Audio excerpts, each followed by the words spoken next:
Hello guys, তোমরা সবাই কেমন আছো? তোমাদেরকে মকর সংক্রান্তির অনেক অনেক শুভেচ্ছা জানালাম। দেখো, প্রথমে আমার ছেলে ছাতু উড়িয়ে নিল।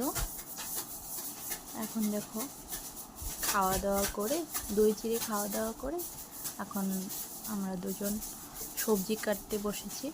আজ আমাদের 5 জন রান্না করা হবে, তাই দেখো অনেক সবজি, তাই দুজন মিলে কাটতে হলো আজ।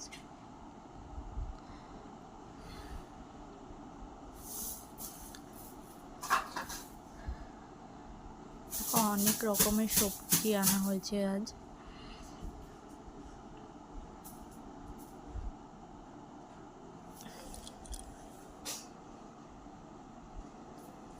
এই যে আমি রান্না বসিয়ে দিয়েছি।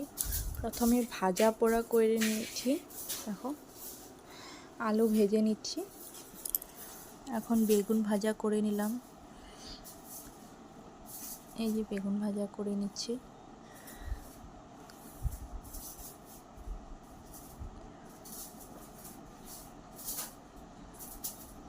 মিষ্টি কুমড় আর তিতা করলা, তিতা করলা ভেজে নিয়েছিলাম প্রথমেই।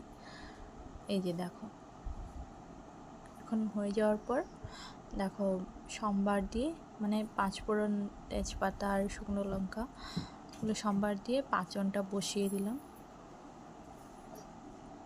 দেখো কতগুলো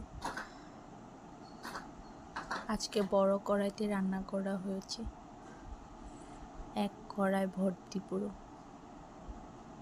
আবারও ডাটাগুলো, সব ডাটাগুলো দিয়ে দিলাম। দেখো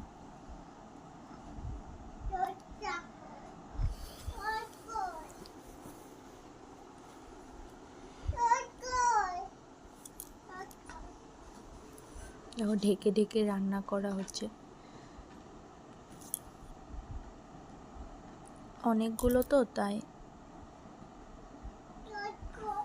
এখানে আমি দেখো আদা আর কাঁচা লঙ্কা অল্প গুঁড়ো গুঁড়ো করে নিয়েছি, বেশি পেস্ট করি নাই, মিহি পেস্ট করি নাই। এখন দিয়ে দিলাম। এবার দেখো দিয়ে দিলাম আমি কি বলে কলাই ডাল, মানে শিমের বিচির যেটা অল্প গুঁড়ো করে নিয়েছিলাম, শিমের বিচিগুলো ওইটাই। আর দেখো ওই যে আমার রান্না হয়ে গেল এখন।